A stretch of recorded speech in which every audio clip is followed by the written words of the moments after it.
Sholat sunnah fajar atau qobliyah subuh yang kita sama-sama tahu pahalanya lebih baik dari dunia dan isinya. Kemudian kita melakukan sholat subuh secara berjamaah dan dilanjutkan dengan insyaallah sedikit tolabul ilmi. Mudah-mudahan semua rangkaian ibadah yang kita lakukan akan tercatat sebagai amal saleh yang dapat meringankan beban kita di hari kiamat nanti. Amin ya rabbal alamin. Selanjutnya salawat serta salam tidak akan pernah lupa kita sanjungkan kepada uswah dan qudwah kita, panutan dan aturan kita baginda Rasul Muhammad sallallahu alaihi wasallam serta keluarganya, para sahabatnya, para penerus dakwahnya dan kita semua sebagai umatnya. Mudah-mudahan kita semua termasuk umat beliau yang biidznillah akan mendapatkan syafaat dari beliau di yaumil qiyamah nanti. Amin. Bapak Ibu yang masih dirahmati Allah, untuk kesempatan kultum pada pagi hari ini, saya ingin menyampaikan satu kabar gembira dari Rasulullah SAW bahwa salah satu dari keistimewaan bulan Ramadan adalah bulan dilipat gandakannya pahala amal. Seluruh amal ibadah yang kita lakukan di dalam bulan Ramadan, pahalanya akan dilipat gandakan oleh Allah Subhanahu wa taala. Sebagaimana yang beliau sabdakan dalam hadis yang bersumber dari sahabat Salman Al-Farisi. Hadis ini diriwayatkan oleh Imam Ibnu Hibban. Rasulullah SAW berkhutbah atau berceramah di akhir bulan Sya'ban, ketika menjelang bulan Ramadan. Di antara statement atau pernyataan yang disampaikan oleh Rasulullah SAW dalam khutbah itu adalah beliau mengatakan, "Man taqarraba fi bi khaslatin minal khairi kana kaman adda fariidatan fima siwa wa man taqarraba fihi bi fariidatin kana kaman adda sab'ina fariidatan fima siwa." Kata Rasulullah, barang siapa yang mendekatkan diri kepada Allah di dalam bulan Ramadan dengan salah satu dari amal kebaikan, maka pahalanya seperti orang yang melakukan satu amalan wajib atau amalan fardu yang dilakukan di luar bulan Ramadan. Siapa yang melakukan satu amalan sunnah di dalam bulan Ramadan, pahalanya seperti melakukan amalan wajib di luar bulan Ramadan. Kemudian siapa yang melakukan amalan wajib di dalam bulan Ramadan, pahalanya seperti melakukan 70 amalan wajib di luar bulan Ramadan. Salah satunya contoh Rasulullah SAW sabdakan dalam hadis riwayat Imam Bukhari dan Muslim, "Umratun fi Ramadan ta'dilu hajjatan ma'i." Ibadah umrah yang dilakukan di dalam bulan Ramadan itu seperti melakukan ibadah haji bersama denganku, kata Rasulullah. Makanya beruntunglah, bersyukurlah kepada kaum muslimin yang diberi kelonggaran rezeki, diberi kesehatan badan, diberikan kesempatan bisa melakukan ibadah umroh di dalam bulan suci Ramadan. Ibadah yang dilakukan ibadah sunnah, tapi pahalanya seperti pahala amalan wajib.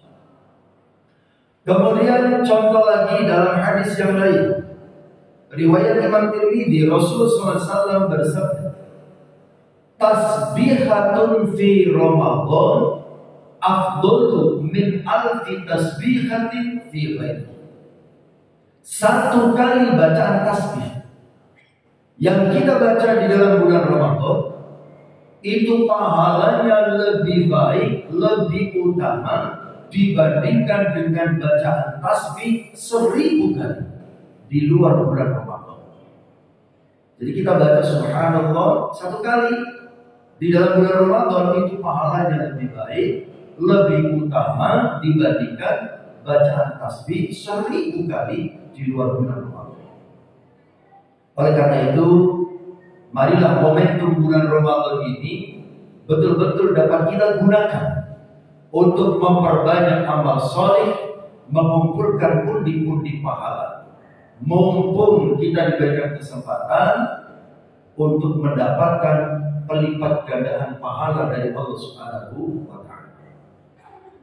Bapak Ibu yang dirahmati Allah Subhanahu wa Ta'ala, dari semua amal ibadah yang pahalanya akan dilipat gandakan oleh Allah Subhanahu wa Ta'ala, ada satu amal ibadah yang paling istimewa, yaitu ibadah puasa. Kenapa ibadah puasa sangat istimewa?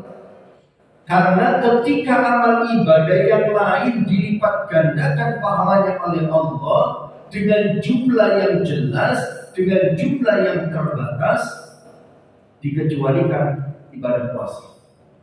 Ibadah puasa pahalanya akan dilipat gandakan oleh Allah Subhanahu wa Ta'ala tanpa batas, tanpa bilangan, tanpa hitungan.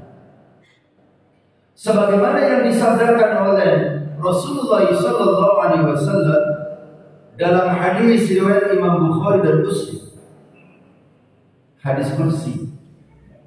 Kata Rasulullah SAW, kullu amal bani Adam yudha'af.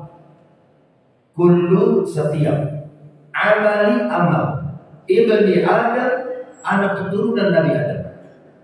Setiap amal anak keturunan Nabi Adam yudha'afu, pahalanya akan dilipat gandakan oleh Allah Subhanahu wa Ta'ala. Al-hasanatu bi'ashri amthaliha ila 700 dhifin. Satu kebaikan yang dilakukan, pahalanya akan dilipat gandakan oleh Allah 10 sampai 700 kali lipat. Qala Allah Azza wa Jalla, kemudian Allah Azza wa Jalla berfirman dalam hadis qudsi, illa as-shaum, kecuali ibadah puasa. Fa innahu li wa ana ajzi bihi. Ibadah puasa itu hanya untukku dan hanya aku yang berhak memberikan balasan pahalanya. Yad'u syahwatahu wa ta'amahu min ajli. Orang yang berpuasa meninggalkan makan dan minumnya hanya karena aku. Jadi dalam hadis ini Rasulullah SAW menjelaskan bahwa semua amal ibadah yang kita lakukan akan dilipat gandakan pahalanya oleh Allah 10 sampai 700 kali lipat dengan jumlah yang jelas, yaitu nominalnya jelas 10 sampai 700 kali lipat, dikecualikan ibadah puasa. Ibadah puasa pahalanya tidak dibatasi oleh Allah Subhanahu wa Ta'ala. Ibadah puasa merupakan ibadah yang sangat diistimewakan oleh Allah Subhanahu wa Ta'ala. Berarti dari hadis ini ada 2 hal yang perlu kita ketahui. Kenapa pahalanya puasa tidak dibatasi oleh Allah? Yang kedua, kenapa Allah begitu mengistimewakan puasa? Sebelum menjawab itu, kita ingat kembali contoh ibadah yang pahalanya 10 kali lipat dan ibadah yang pahalanya 700 kali lipat. Ibadah yang pahalanya 10 kali lipat adalah tilawatul Quran, membaca Al-Quran. Sebagaimana yang Rasulullah sabdakan dalam hadis riwayat Imam Tirmidzi.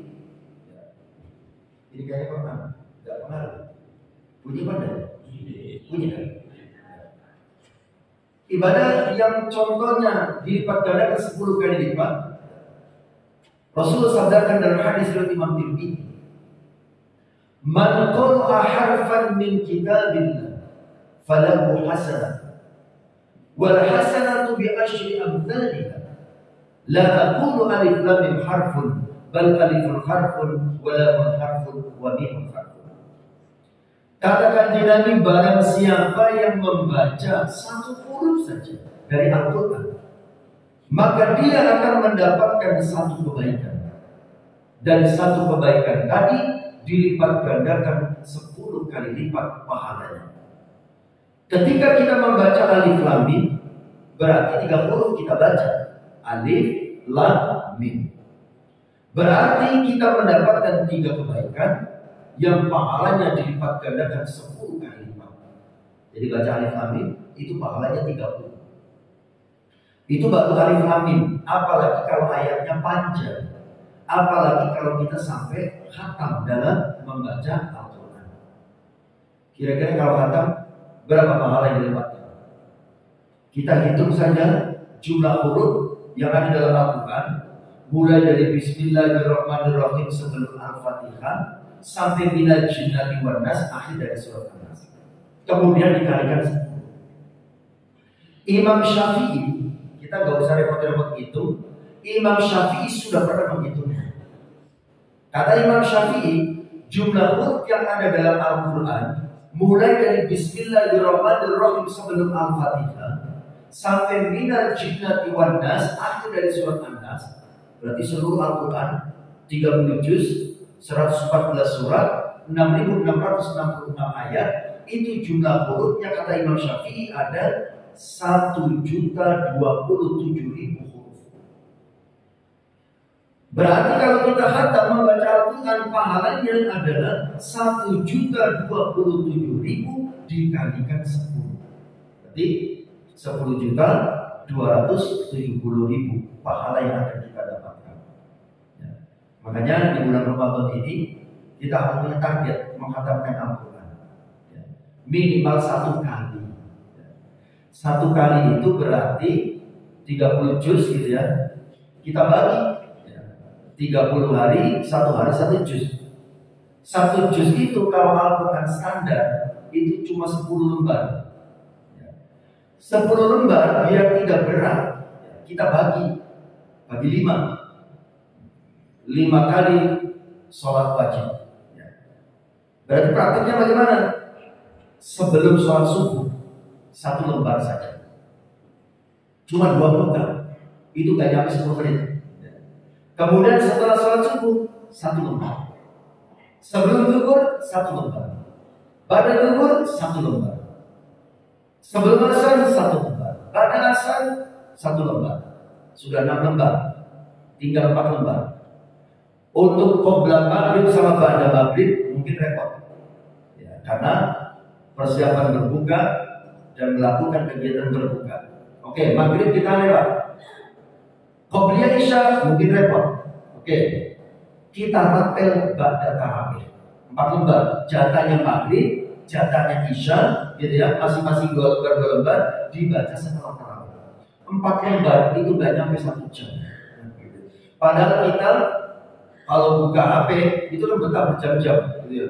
Kalau buka HP capek sambil terlentang, sambil miring, miring kanan, capek miring kanan, miring kiri, capek miring kiri sambil duduk, capek sambil duduk sambil berdiri. Ya, itu kalau kita pegang HP, betah berjam-jam dengan segala situasi dan posisi.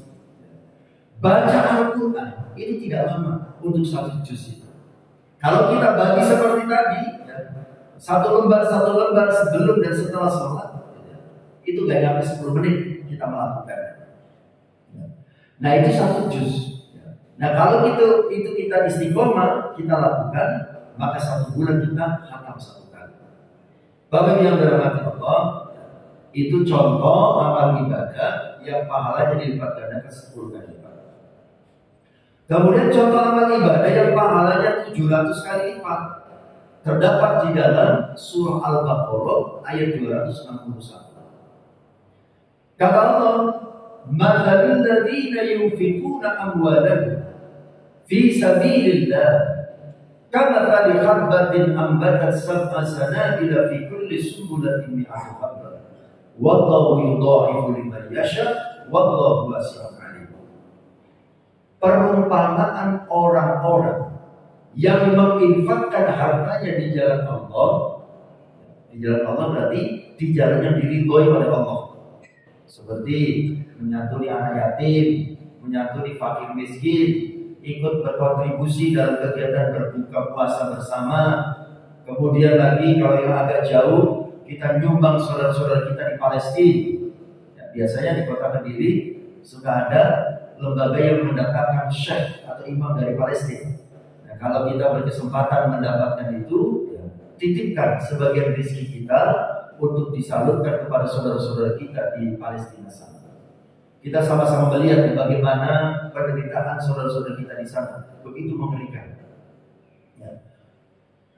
Bapak Ibu yang saya dirahmati Allah, itu contoh ya, amal ibadah yang pahalanya 700 kali lipat, yaitu infak sedekah. Kata Allah dalam ayat itu, orang yang menginfakkan hartanya di jalan Allah, kamathali habbatin, seperti menanam sebutir biji. Ambatat satu butir biji tadi nanti menumbuhkan sab'a sanabila, 7 tangkai. Fi kulli sumbulatin, pada setiap satu tangkai mi'atu habba, akan keluar 100 biji. Satu biji ditanam, keluar 7 tangkai, pada setiap satu tangkai keluar 100 biji. Berarti itu artinya 700 kali lipat. Wallahu yudha'ifu liman yasha', Allah akan melipat gandakan pahala orang yang Dia kehendaki. Wallahu wasi'un 'alim, Allah Maha luas rezekinya dan Allah Maha mengetahui. Bapak yang dirahmati Allah, nah sekarang kita kembali kepada pahalanya puasa. Di dalam hadis tadi Rasulullah menjelaskan seluruh amal ibadah kita dilipat gandakan pahalanya oleh Allah dengan jumlah yang jelas, 10 kali lipat atau 700 kali lipat. Dikecualikan pahalanya puasa. Pahalanya puasa tidak dibatasi oleh Allah Subhanahu wa taala. Dilipat gandakan bighairi hisab. Dan puasa merupakan ibadah yang sangat diistimewakan oleh Allah Subhanahu wa taala. Nah, sekarang kita bahas kenapa pahalanya puasa tidak dibatasi oleh Allah. Dijelaskan oleh Rasulullah SAW dalam hadis riwayat Imam Ibnu Majah. As-siyam nisfus sabri. Puasa itu bagian dari sabar. Kata Rasulullah, puasa itu bagian dari sabar. Sementara yang namanya sabar, kata Allah di dalam surah Az-Zumar ayat 10, innama yuwaffas sabiruna ajrahum bighairi hisab. Sesungguhnya akan dicukupkan bagi orang-orang yang bersabar pahala mereka tanpa batas. Orang yang sabar itu pahalanya tanpa batas. Kata Allah langsung dalam surah Az-Zumar ayat 10. Karena puasa bagian dari sabar, sabar pahalanya tidak terbatas, maka pahalanya puasa tidak terbatas. Dilipat gandakan oleh Allah tanpa batas. Bapak yang dirahmati Allah, lalu apa hubungannya puasa dengan sabar? Coba kita perhatikan. Sabar itu kan ada 3 macam. Pertama, sabar dalam menjalankan perintah Allah. Dalam menjalankan perintah Allah itu harus sabar. Karena taat itu berat. Taat itu berat. Contoh saja untuk sholat aja. Banyak orang yang badannya sehat, fisiknya kuat, tetapi tidak sholat. Padahal agamanya Islam. Kenapa? Karena taat itu berat. Makanya Allah mengatakan terkait dengan sholat itu, wasta'inu bis-sabri was-shalah, wa innaha lakabiratun. Sholat itu berat. Karena sholat itu tidak hanya menggerakkan tangan, kaki, dan badan, tapi yang paling berat adalah menggerakkan hati. Komandan dalam tubuh kita yang menggerakkan kita. Kita mau melakukan apa, kita tidak mau melakukan apa, komandannya adalah hati. Menggerakkan hati itu berat. Makanya kata Allah dalam ayat tadi Al-Baqarah 45, sholat itu berat kecuali bagi orang yang khusyuk. Khusyuk itu hubungan dengan hati. Orang yang hatinya senantiasa tertuju kepada Allah, nah itu khusyuk. Makanya untuk taat itu butuh sabar. Sabar itu maknanya apa? Bertahan. Tidak gampang menyerah. Itulah sabar. Sholat malam itu berat. Kalau kita tidak sabar dalam mengerjakannya, tidak bisa. Yaitu sabar yang pertama. Yang kedua, sabar di dalam meninggalkan larangan Allah. Larangan Allah itu biasanya sesuatu yang diminati, disukai oleh hawa nafsu. Larangan Allah berat itu untuk meninggalkan larangan Allah. Makanya dibutuhkan sabar. Sabar itu adalah kemampuan bertahan di dalam melakukan sebuah proses. Kita meninggalkan dosa dan maksiat itu perjuangan berat. Ya harus sabar. Artinya bertahan tanpa gampang menyerah atas segala situasi yang ada. Kemudian sabar yang ketiga adalah sabar di dalam menerima takdir Allah, mau takdir baik ataupun takdir buruk. Kalau takdir baik kita sabar, siap menerima. Tapi kalau takdir buruk, seringkali kita tidak siap menerimanya. Nah, ketiga macam sabar ini semuanya ada di dalam puasa. Di dalam puasa mengandung kesabaran dalam menjalankan perintah Allah. Puasa ini perintah Allah. Suka tidak suka kita harus melakukannya dengan sabar. Di dalam puasa juga mengandung kesabaran untuk meninggalkan larangan Allah. Dalam puasa ini kan banyak larangan-larangan. Siang hari yang biasanya boleh makan minum, kita tidak boleh. Siang hari biasanya kita boleh melakukan seumpama hubungan suami istri di bulan Ramadan, nggak boleh. Ya harus sabar di dalam menjalani. Dan yang ketiga di dalam puasa ini juga mengandung kesabaran di dalam menerima takdir dan ketentuan Allah. Kenapa? Karena aturan puasa itu langsung dari Allah Subhanahu wa Ta'ala. Ini ketentuan dari Allah yang kita harus sabar di dalam menjalankannya. Bapak yang dirahmati Allah, sudah terjawab satu. Kenapa pahalanya puasa tidak dibatasi oleh Allah? Karena puasa bagian dari sabar. Dan sabar pahalanya tidak dibatasi, sehingga puasa pahalanya tidak dibatasi oleh Allah Subhanahu wa Ta'ala. Nah, kemudian yang kedua yang perlu kita jawab adalah kenapa Allah begitu mengistimewakan puasa? Sampai-sampai Allah mengatakan puasa itu hanya untukku dan hanya aku yang berhak memberikan balasan pahalanya. Kenapa Allah begitu mengistimewakan puasa? Sampai mengatakan seperti itu. Kata para ulama paling tidak ada 3 alasannya. Kenapa Allah mengistimewakan puasa? Pertama, puasa ini satu-satunya ibadah yang kemungkinannya kecil tergoda untuk riya dalam mengerjakannya. Kecil kemungkinannya orang pamer dengan puasanya. Kecil kemungkinannya orang riya dengan puasanya. Kenapa? Karena yang tahu kita puasa atau tidak hanya kita dengan Allah Subhanahu wa Ta'ala. Orang lain tidak tahu. Seperti kita melihat ada 2 orang berjalan, kemudian kita tebak-tebakan dengan teman kita. Coba lihat dari 2 orang itu siapa yang puasa, siapa yang tidak. Kita tahu? Tidak bisa. Hanya yang bersangkutan dengan Allah yang tahu dia puasa atau tidak. Sementara amal ibadah kita yang lain itu kelihatan manusia. Kita sholat kelihatan orang. Ada potensi dalam hati kita untuk pamer dengan sholat kita. Sekalipun kita nggak boleh sudon ya. Orang sholat dengan bentuk bagaimanapun, dengan cara bagaimanapun, kita tidak boleh sudon kalau dia itu pamer dengan sholatnya. Ini untuk introspeksi diri saja, mawas diri. Kita sholat bisa pamer. Contohnya seumpamanya, kalau tidak ada orang sholatnya full speed, kecepatan penuh, tidak ada orang. Ketika ada orang sholatnya slow motion, gerakannya pelan. Nah, ada potensi bagi kita melakukan sholat dengan kualitas yang berbeda seperti itu supaya mendapat pujian dari manusia. Ada kemungkinan dia, tapi sekali lagi itu untuk mawas diri, bukan untuk menilai sholat orang lain. Itu urusan dia dengan Allah Subhanahu wa Ta'ala. Infak sedekah, ada potensi kita lihat. Karena kelihatan orang. Ibadah haji dan umroh ada potensi kita lihat karena kelihatan orang. Tapi puasa Tidak ada yang tahu kita puasa atau tidak. Makanya Allah mengatakan puasa itu hanya untukmu. Karena tidak ada yang tahu seseorang puasa atau tidak. Apa ada orang yang pamer dengan puasanya? Seperti apa pamer puasa? Seumpama gitu, Pak, jadi tahu nggak kalau saya puasa? Nggak tahu, Ustaz. Sini kalau yang tahu. Hah, mengeluarkan nafas naga, tuh, baunya bau naga. Berarti itu puasa. Wong gendeng gitu kalau yang begitu.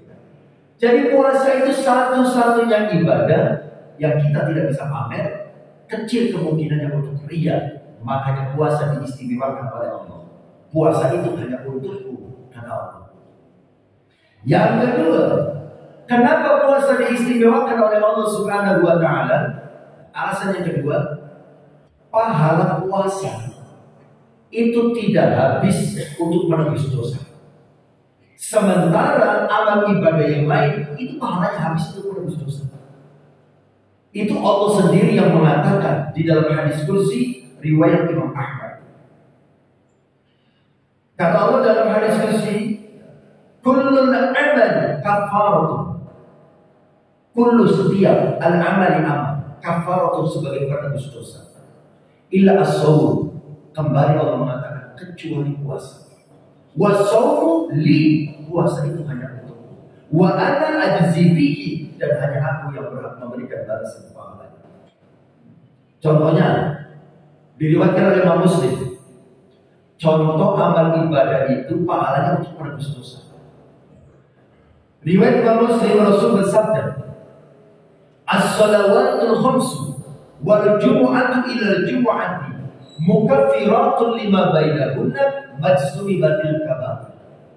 Salat 5 waktu yang kita lakukan, salat Jumat yang satu dengan Jumat berikutnya, mukaffiratun sebagai penebus dosa. Lima bainahunna untuk dosa-dosa yang dilakukan di antara dua salat. Kita salat subuh tadi, itu pahalanya untuk menebus salah dan dosa yang kita lakukan dari habis isya sampai subuh. Kita sholat zuhur nanti, pahalanya untuk menebus dosa yang kita lakukan dari subuh sampai zuhur, dan begitu seterusnya. Illa as-shaum, kecuali puasa. Pahalanya puasa tidak habis untuk menebus dosa. Pahalanya puasa masih disisakan sangat banyak oleh Allah untuk apa? Sebagai bekal bagi kita untuk masuk surganya Allah Subhanahu wa Ta'ala. Makanya alasan yang ketiga, kenapa Allah begitu mengistimewakan puasa? Alasan yang ketiga, puasa itu amalan yang bisa mengantarkan kita ke surga. Puasa itu amalan yang tidak ada yang bisa menandinginya. Itu berdasarkan sabda Rasulullah SAW dalam hadis riwayat Imam Ibnu Hibban. Jadi ada salah seorang sahabat matur kepada Kanjeng Nabi, ya Rasulullah, wahai Rasulullah, famurni bi'amalin adkhulu bihil jannah. Famurni, maka perintahkanlah kepadaku, bi'amalin, dengan sebuah amalan, adkhulu bihil jannah, yang dengan amalan itu aku masuk surga. Apa jawab Rasulullah? Alaika bisyam, laksanakan olehmu berpuasa. Fa innahu la mithla lahu, karena puasa itu ibadah yang tidak ada yang bisa menandinginya. Nah, inilah 3 alasan kenapa puasa diistimewakan oleh Allah, sampai-sampai Allah mengatakan puasa itu hanya untukku. Apa alasannya tadi 3? Pertama, puasa ibadah yang tidak bisa ria. Sementara ibadah yang lain ada kemungkinan, ada potensi untuk ria. Yang kedua, pahalanya puasa tidak habis untuk menebus dosa. Sementara ibadah yang lain digunakan untuk menebus dosa. Yang ketiga, puasa satu-satunya ibadah yang tidak ada yang bisa menandingi. Karena puasa itu sangat istimewa di hadapan Allah Subhanahu wa Ta'ala. Satu lagi, Bapak Ibu yang dirahmati Allah, agar puasa yang kita lakukan berpahala dengan pahala tanpa batas, gitu ya, seperti yang tadi disampaikan dalam hadis, ya, maka ada syaratnya, syarat dan ketentuan berlaku. Ya. Apa syarat dan ketentuannya agar puasa kita berpahala dengan pahala tanpa batas? Ya. Rasulullah SAW mengatakan, puasa itu ya, kalau pengen diterima dan berpahala, puasanya tidak hanya menahan lapar dan haus, tapi puasanya itu juga dilakukan dengan menahan diri dari melakukan perbuatan-perbuatan yang dilarang oleh Allah, menahan diri dari mengucapkan sesuatu yang dilarang oleh Allah Subhanahu wa Ta'ala. Makanya kan Imam Ghazali membuat tingkatan dalam puasa. Ya, ada puasa itu sekedar sah, sekedar menggugurkan kewajiban, ya, tidak ada pahalanya atau belum ada pahala. Dan ada puasa itu tidak hanya sah, tapi berpahala di hadapan Allah Subhanahu wa Ta'ala. Nah, puasa yang sekedar sah, sekedar menggugurkan kewajiban, kata Imam Ghazali, puasanya sekedar tidak makan, tidak minum di siang hari, tidak melakukan hubungan suami istri di siang hari, cuma itu puasanya. Namanya shaumul 'am, puasa orang awam, puasa orang kebanyakan. Yang penting puasa tidak makan, tidak minum, tidak melakukan hubungan suami istri di siang hari. Nah, level yang di atasnya namanya shaumul khos, puasanya orang khusus. Nah ini mulai puasa yang berpahala. Puasa level 2 ini seperti apa? Di samping puasa level 1, tidak makan, tidak minum, tidak melakukan hubungan suami istri di siang hari, dia juga mempuasakan panca inderanya. Matanya berpuasa dari melihat sesuatu yang dilarang oleh Allah Subhanahu wa Ta'ala. Jadi ibu-ibu yang hobi nonton drakor gitu ya, bulan Ramadan libur dulu drakornya. Khawatirnya ya, melakukan sesuatu yang dilarang oleh Allah Subhanahu wa Ta'ala dengan matanya. Telinga ya, juga dipuasakan dari mendengarkan sesuatu yang dilarang oleh Allah. Dan terutama lagi yang paling berat adalah mempuasakan mulut kita dari mengatakan sesuatu yang dilarang oleh Allah Subhanahu wa Ta'ala. Ada hadis dari Rasulullah SAW yang diriwayatkan Imam Bukhari. Man lam yada' qawla zur wal 'amala bihi wal jahla falaysa lillahi hajatun fi an yada'a ta'amahu wa syarabahu. Barang siapa yang tidak bisa meninggalkan perkataan buruk, perkataan sia-sia, perkataan bohong, wal 'amala bihi, dan tidak bisa meninggalkan perilaku buruk, perilaku bohong, wal jahla, dan dia pura-pura tidak tahu dengan keburukan dan kebohongan yang dia lakukan. Apa kata Rasulullah? Falaysa lillahi hajatun fi ayyada'a ta'amahu wa syarabahu. Allah tidak butuh dia meninggalkan makan dan minumnya. Artinya puasanya tidak dinilai, gak direken oleh Allah Subhanahu wa Ta'ala. Nah ini kita harus meningkatkan puasa kita sampai level 2 ini. Di samping tidak makan, tidak minum, kita puasakan panca indera kita. Mata puasa, telinga puasa, mulut puasa, tangan puasa, kaki puasa. Dari apa puasanya? Dari melakukan sesuatu yang dilarang oleh Allah Subhanahu wa Ta'ala. Mulutnya lebih banyak kita gunakan untuk berzikir, baca Al-Quran, kan begitu. Karena di samping puasanya supaya berpahala, juga kita berkesempatan mendapatkan kelipat gandaan pahala dari Allah Subhanahu wa Ta'ala. Yang terakhir, level yang ketiga, yang paling tinggi, Shaumu khawasil khawas, puasanya orang yang sangat-sangat khusus. Seperti apa puasanya? Di samping puasa tidak makan, tidak minum, juga mempuasakan panca inderanya. Nah ini yang berat. Makanya kata para ulama, puasa level 3 ini hanya para nabi dan para kekasih Allah, para wali yang bisa melakukannya. Kenapa? Karena puasa level 3 ini di samping tidak makan, tidak minum, mempuasakan panca indera, dia juga mempuasakan hati dan pikirannya dari memikirkan sesuatu selain Allah Subhanahu wa Ta'ala. Jadi kalau hatinya masih mikir dunia, masih mikir bisnis, masih mikir kenikmatan dunia, itu tidak masuk level itu. Nah kita minimal meningkatkan levelnya di level 2, ya, mempuasakan panca indera kita supaya kita mendapatkan pahala puasa tanpa batas dari Allah Subhanahu wa Ta'ala.